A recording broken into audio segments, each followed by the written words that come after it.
justement, n'est-ce pas, disons, le thème qui a été choisi, qui met l'accent sur les jeunes et surtout de présenter, n'est-ce pas, une étude de cas sur la Côte d'Ivoire.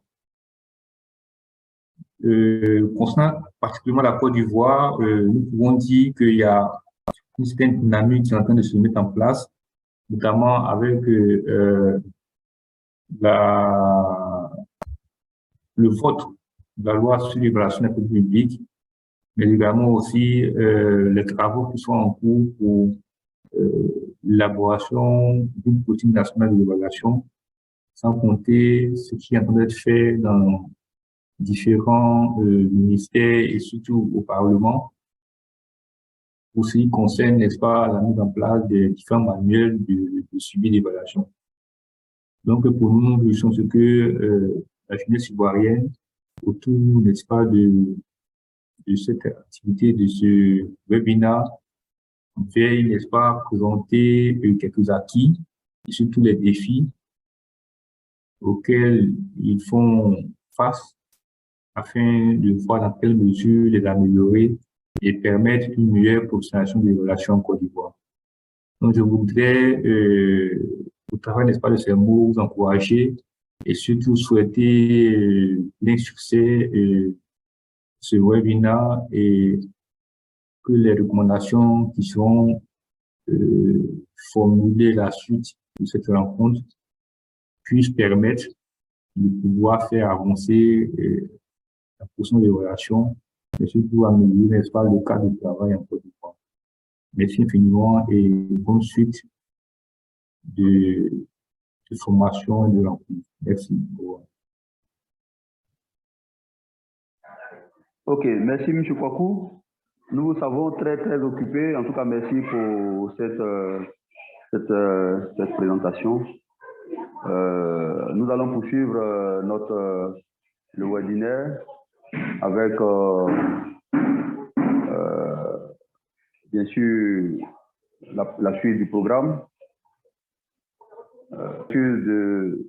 Pour ces désagréments, nous allons continuer donc le webinaire.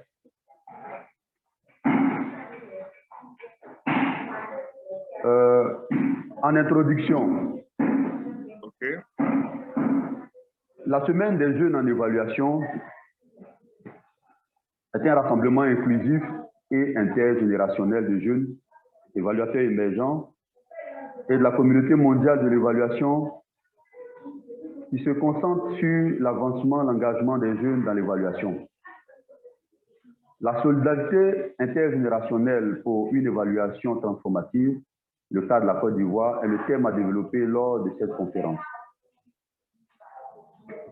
La solidarité est une valeur fondamentale en vertu de laquelle les défis mondiaux doivent être gérés de manière à repartir équitablement les coûts et les charges conformément aux principes fondamentaux d'équité et de justice sociale et à garantir que ceux qui souffrent ou bénéficient le moins reçoivent l'aide de ceux qui en profitent le plus. Cette citation est de l'Assemblée générale de l'ONU, résolution 57-213. Une évaluation est une appréciation réalisée de manière aussi systématique et impartiale que possible.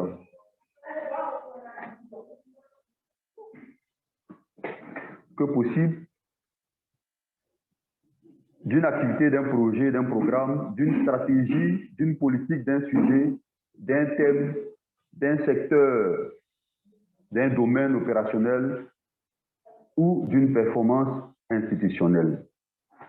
Elle analyse le niveau de réalisation des résultats attendus et inattendus en examinant la chaîne des résultats, le processus, des facteurs contextuels, la causalité en utilisant les critères appropriés tels que la pertinence, l'efficacité, l'efficience, la cohérence, l'impact et la durabilité. Le président de la République de Côte d'Ivoire, son Excellence Alassane Ouattara, accorde une place de choix à la jeunesse. Il disait, je cite, « Chers jeunes, mon ambition est que vous puissiez apporter votre contribution à l'essor de notre pays en développant votre autonomie, c'est-à-dire votre capacité à vous assumer pleinement, financièrement et intellectuellement. Cette préoccupation sera donc au cœur de l'action gouvernementale tout au long du mandat du président, deuxième mandat. L'année 2023 a été décrétée année de la jeunesse. Quelles sont les actions menées en faveur des jeunes évaluateurs en Côte d'Ivoire?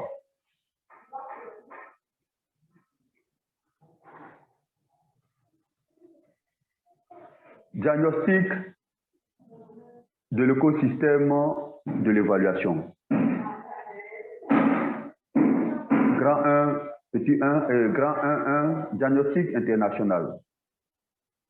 Le 25 septembre 2015, en parallèle de l'Assemblée générale des Nations Unies, 193 dirigeants de la planète se sont engagés sur 17 objectifs mondiaux afin d'atteindre 3 super objectifs d'ici 2030.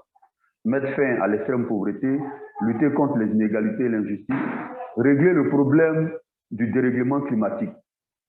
Les objectifs de développement durable ODD sont ces 17 objectifs mondiaux que les États membres de l'ONU, Organisation des Nations Unies, se sont engagés à atteindre au cours des prochaines années 2015-2030. Les ODD portent sur de nombreux sujets: protection de la planète, construction d'un monde plus pacifique, possibilité pour chacun de vivre en sécurité et dans la dignité. Ces objectifs font partie d'un programme de développement visant à aider en priorité les plus fragiles et en particulier les enfants et les femmes. Ces objectifs mondiaux appelés objectifs de développement durable font partie du nouveau programme de développement post-2015 intitulé « Transformer notre monde, le programme de développement durable à l'horizon 2030 ». Diagnostic national 1-2. Le contexte de développement du pays est marqué depuis 2012 par l'inscription des stratégies et politiques publiques dans un cadre cohérent de planification de court, moyen et long terme. Ces stratégies visent à assurer la transformation économique et sociale du pays en vue d'améliorer le bien-être des populations à travers la réduction de la pauvreté et des inégalités. Avec l'élaboration des différents PND, le Plan national de développement 2012, 2015, 2016, 2020, 2021, 2025, les organisations de la société civile OSC et les ONG VOP, Voluntary Organization for Professional Evaluation, organisation volontaire pour la professionnalisation de l'évaluation, apportent leurs contributions au suivi et à l'évaluation des projets de l'État inscrits dans les ODD.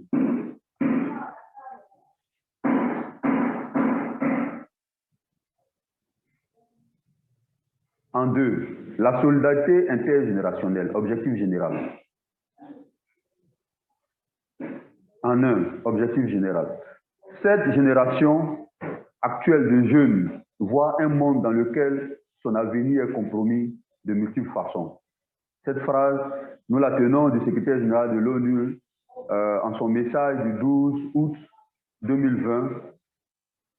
Nous ressentons déjà les impacts de la triple crise planétaire du changement climatique, de la perte de la biodiversité et de la pollution, qui ne fera que devenir plus dévastatrice et irréversible à l'avenir. De nombreux jeunes manquent de confiance dans la capacité des institutions et des dirigeants existants à répondre à leurs préoccupations. La solidarité entre les générations devrait s'étendre non seulement aux vivants, mais aussi à leurs enfants et petits-enfants. L'humanité est confrontée à une série de défis à long terme qui évoluent au cours de plusieurs durées de vie humaine, réchauffement et dégradation de la planète, ainsi que gestion de nouvelles technologies telles que l'intelligence artificielle, l'édition de gènes, évolution démographique vers une population plus âgée, urbanisation et l'évolution de la protection sociale. Avec la 4e révolution industrielle, nous vivons l'un des moments de transformation les plus importants de l'histoire récente. La manière dont les gens vivent, travaillent, mangent et interagissent les uns avec les autres sera probablement très différente à l'avenir. Pourtant, nos incitations politiques et économiques dominantes restent fortement en faveur du court terme et du statu quo, donnant la priorité aux gains immédiats au détriment du bien-être humain et planétaire à plus long terme. Les décisions prises aujourd'hui façonneront le cours de la planète pendant des décisions. Notre compréhension de nous les peuples dans la Charte des Nations Unies doit être élargie pour protéger les intérêts de tous les peuples du XXIe siècle et pour léguer un monde vivable à ceux qui suivront.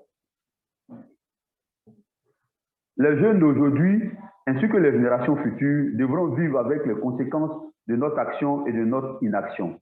La génération des jeunes d'aujourd'hui se distingue des générations futures. Cependant, il est temps de trouver des moyens de donner plus de poids à leurs intérêts collectifs et de faire en sorte que nos systèmes fonctionnent pour protéger leur avenir. Objectif spécifique. La population ivoirienne est jeune, car 70,7% de celle-ci a moins de 35 ans, soit un peu plus de 3 personnes sur 4. Les 0-14 ans représentent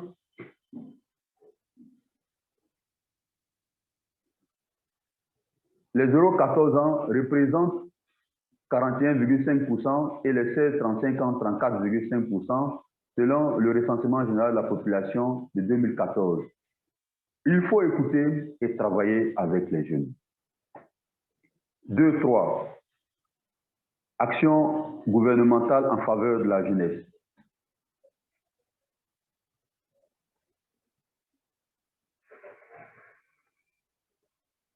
Solidarité intergénérationnelle.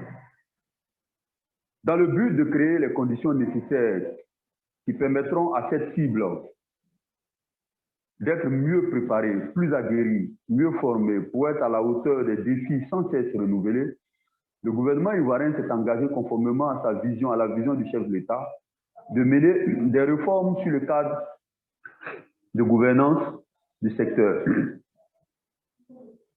Parmi ces réformes institutionnelles phares figure celle portant création d'un département ministériel en charge de la promotion de la jeunesse, de l'emploi des jeunes et du service civique. Le gouvernement a donc fait de cette thématique jeunesse une priorité de sa politique de développement. Il entend ainsi éduquer cette frange de la population dans l'optique d'en faire une jeunesse responsable et accomplie au plan moral, civique, professionnel et économique. Cette volonté du gouvernement a contribué à renforcer les initiatives existantes à travers une série de relances, de mesures générales et spécifiques afin de stimuler l'emploi jeune dans notre pays. Ces mesures générales comprennent l'amélioration du climat des affaires, en particulier à travers un contrôle graduel de la dette intérieure ainsi que la mise en œuvre d'instruments financiers adaptés pour les PME. Le lancement de projets d'infrastructures majeurs avec un très fort potentiel de création d'emplois pour les jeunes. Ces actions ont contribué à engager davantage la jeunesse ivoirienne au travail, à prendre toute sa place dans le processus de développement et à l'émergence de la nation. Dans le même élan, la politique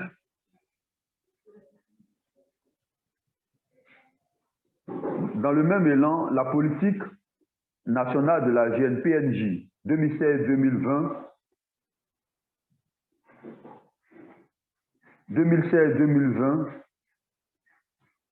et ses stratégies de mise en œuvre ont été adoptées par le gouvernement en octobre 2016 pour faciliter l'insertion socio-professionnelle, l'autonomisation et le taux d'emploi des jeunes.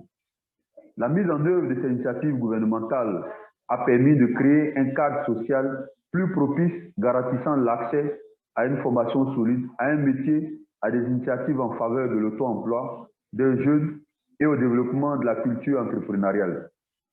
De façon spécifique, l'opérationnalisation de la PNJ a contribué à établir un cadre formel et réglementaire de dialogue, d'échange, de partage, de réflexion sur les actions gouvernementales, à même de redonner un second souffle à la jeunesse. Ainsi, depuis 2016, plusieurs programmes d'emploi ont été mis en place, notamment le programme d'entrepreneuriat, le programme de développement des compétences, le programme de mise en stage, le programme TIMO, Ces différents programmes ont été mis en œuvre à travers les différents dispositifs nationaux, mais également avec la collaboration de partenaires au développement dans le cadre du CDD, de l'AFD, du PGDEC, de la Banque mondiale et de l'appui de la BAD. Pour renforcer ce dispositif institutionnel, plusieurs mesures spécifiques ont été adoptées et opérationnalisées afin de stimuler l'emploi. Celles-ci comprennent notamment l'introduction d'une disposition stage premier emploi dans le nouveau Code du travail, le renforcement des programmes de création d'emplois pour les jeunes et les femmes, la mise en œuvre de stratégies de création d'emplois au niveau régional et l'amélioration de l'accès au marché public pour les PME à travers la loi sur la promotion des PME. En plus, l'ordonnance 2015-228 du 8 avril 2015 portant création de l'Agence nationale pour l'insertion et l'emploi des jeunes, dénommée Agence emploi jeunes, qui résulte de la fusion de 9 structures dissoutes, a été adoptée. Cela s'est fait dans le but de donner un nouveau souffle aux jeunes de Côte d'Ivoire à travers la création d'opportunités d'emploi et ou de mise à disposition de ressources pour mener à bien des activités génératrices de revenus, AGR. Ainsi, sur la période 2017-2019, au titre du financement des activités de jeunes, 47 milliards 599 millions 170 670 ont été alloués à 69 859 jeunes sur l'ensemble du territoire national, s'agissant des jeunes mis en situation de stage sur la même période. Ce sont 33 262 personnes qui ont bénéficié du programme d'insertion de l'emploi jeune. Au titre de la promotion de la jeunesse, du service physique, de la promotion du volontariat et de la citoyenneté des jeunes, le lancement d'une plateforme technologique d'échange dénommée U-Report entre les jeunes eux-mêmes et les spécialistes en divers domaines d'intérêt a permis de 2017 à fin 2020, novembre 2020, l'inscription de 2 877 751 personnes sur la plateforme, dont 60% d'hommes et 40% de femmes. Dans la même dynamique d'échange, plusieurs rencontres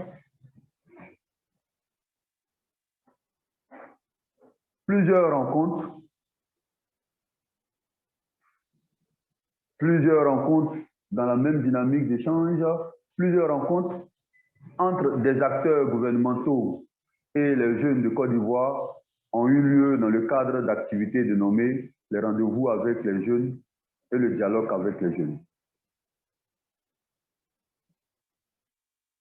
Le renforcement des capacités techniques et opérationnelles des cadres et agents du secteur de la jeunesse à travers des missions d'immersion dans des institutions nationales et internationales intervenant dans le domaine de l'emploi, la réactivation du projet 4 jeunes, la réalisation de diverses études dans l'état des lieux des institutions socio-éducatives de jeunesse, l'état des lieux des centres de services civiques nationaux, l'état des lieux des organisations de jeunesse, de la société civile et l'examen de l'inclusion sociale des jeunes ont été réalisés.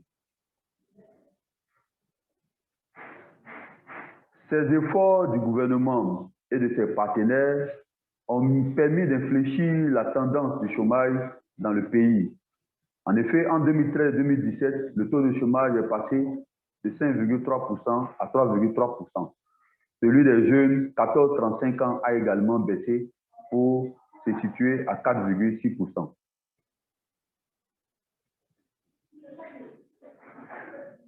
Nous notons aussi que le côté social, à travers les filets sociaux, ont été mis en place pour le bonheur de plusieurs ménages. Malgré ces acquis, les conditions de vie et de la majorité des jeunes en Côte d'Ivoire restent marquées par la précarité et la problématique de l'oisiveté de la du jeune demeure. Ceci s'explique par de nombreux facteurs que sont la faible implication des jeunes dans le processus de développement du pays, la vulnérabilité sociale accrue, le faible accès des jeunes aux services sociaux de base et aux institutions socio-éducatives de jeunesse, les difficultés des jeunes en matière d'emploi. Pour apporter des réponses idoines, le gouvernement devra relever les défis qui consistent notamment à l'augmentation du taux de croissance de l'emploi décent, à l'amélioration de l'éducation et de la formation, donc de l'employabilité des jeunes, l'allègement des freins au développement de l'entrepreneuriat, des freins au niveau de l'entrepreneuriat des jeunes, le renforcement de la complémentarité des interventions des structures opérationnelles, la prise en compte des catégories défavorisées dans les programmes d'emploi.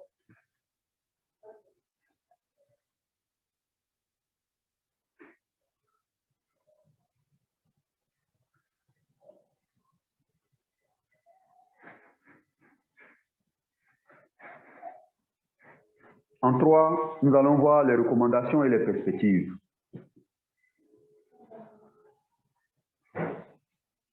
En termes de recommandations, il faut éliminer les obstacles et renforcer la voix et la participation des jeunes à l'évaluation en s'engageant envers le manifeste IAF Évaluation, mesurer et rendre compte des progrès réalisés grâce à la mise en œuvre des normes sur l'engagement significatif des jeunes dans l'évaluation,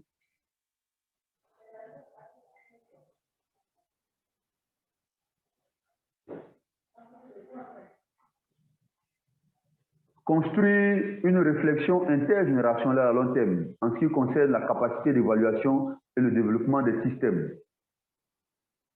Offrir une formation professionnelle de qualité en évaluation. Ce volet est également lié au récent sommet sur le Transforming Education en utilisant le nouveau pacte de formation de IAF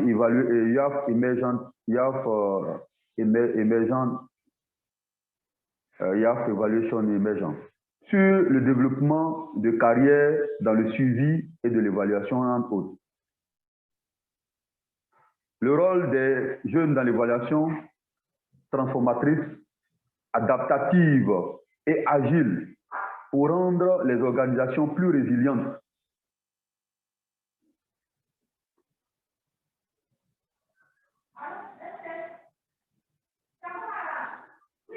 Apprentissage tout au long de la vie, reconversion et perfectionnement d'évaluation en lien avec le sommet Transformer l'éducation, la disponibilité et la durabilité d'emplois décents et d'opportunités économiques dans l'évaluation, égalité d'accès des femmes et des filles et des jeunes d'horizons divers aux emplois d'évaluation.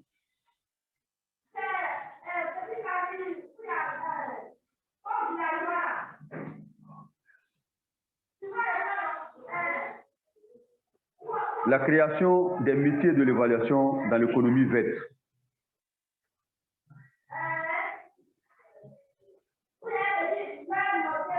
En conclusion, les générations futures sont par définition non représentées dans la prise de décision d'aujourd'hui et incapables d'exprimer leurs besoins.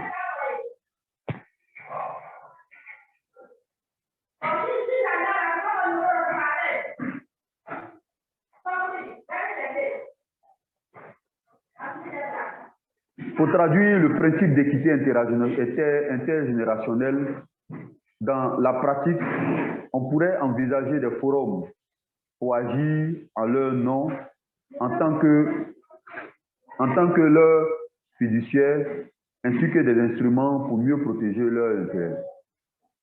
Au niveau national, certains pays ont créé des comités pour les commissaires des générations futures, qui conseillent les gouvernements et les organismes publics sur les effets de décisions actuelles sur les personnes à l'avenir. D'autres États pourraient mettre en place des mécanismes similaires en s'appuyant sur ces bonnes pratiques. Au niveau multilatéral, un nombre croissant d'États membres et de défenseurs ont proposé des options pour représenter les générations futures au sein du système des Nations Unies, notamment par l'intermédiaire d'un commissaire ou d'un médiateur pour des générations futures, d'une commission des gardiens mondiaux de l'avenir ou d'un conseil de tutelle reconverti. Pour aider à explorer la viabilité de ces options et d'autres, nous proposons la nomination d'un envoyé spécial pour les générations futures. Les générations futures, sur la base d'une proposition, l'envoyé spécial pourrait être chargé de représenter les intérêts de ceux qui devraient être nés au cours du siècle à venir. L'envoyé spécial pourrait également contenir les travaux du système multilatéral sur la réflexion et la prospective à long terme, notamment par le biais du futur lab mentionné. L'une des premières tâches de l'envoyé spécial pourrait être d'explorer avec les États membres l'utilisation du conseil de tutelle pour donner une voix aux générations futures. Les États membres pourraient également envisager d'inscrire les devoirs envers les générations futures dans leur constitution et leurs cadres législatifs nationaux, mesures déjà prises par de nombreux pays. Les intérêts des générations plus jeunes et futures sont de plus en plus pris en compte par les juridictions nationales, notamment dans le contexte du changement climatique et de l'environnement. Au niveau international, ces efforts pourraient être consolidés dans une déclaration sur les générations futures. Cela pourrait s'appuyer sur la déclaration de l'UNESCO sur préciser les devoirs envers les générations futures et développer un mécanisme pour partager les bonnes pratiques et surveiller la manière dont les systèmes de gouvernance relèvent les défis à long terme. Au terme donc de notre conférence, nous vous disons merci pour votre aimable attention. OK, Monsieur le Président, pour l'instant, nous n'avons pas de message ni d'intervention. Je vous renvoie la parole. Alors, Monsieur Lebon, nous disons aussi également pour nos frères, nos amis qui n'ont pas pu être là, je veux parler de Monsieur Namou Jean-Luc, qui, pour des problèmes techniques, n'a pas pu nous joindre sur le plateau, et aussi de Mademoiselle Brou Madeleine, qui aussi fait des déficits techniques et pu être empêchée.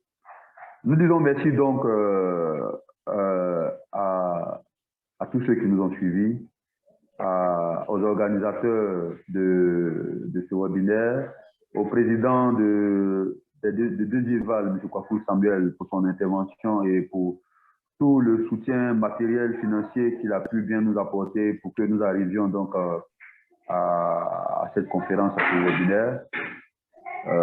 Nous disions merci à la communauté de l'évaluation, à l'UNFPA, à EVALIAF, à Eval for Action, à l'OICE, à tous les partenaires de l'évaluation actuellement occupés dans cette semaine de l'évaluation. Nous sommes disponibles et donc nous allons rendre l'antenne. Monsieur Lebon, si vous avez un mot, nous vous écoutons et nous allons rendre l'antenne. OK, donc nous remercions tous les participants qui ont écouté cette intervention particulièrement et nous espérons qu'ils ont suivi avec beaucoup d'attention ce que nous avons présenté ce jour. Alors, nous vous remercions. Monsieur Kwafou, vous aviez la parole. Non, je tenais également à remercier toute l'équipe pour la qualité de la session et puis plein succès pour la suite. Merci.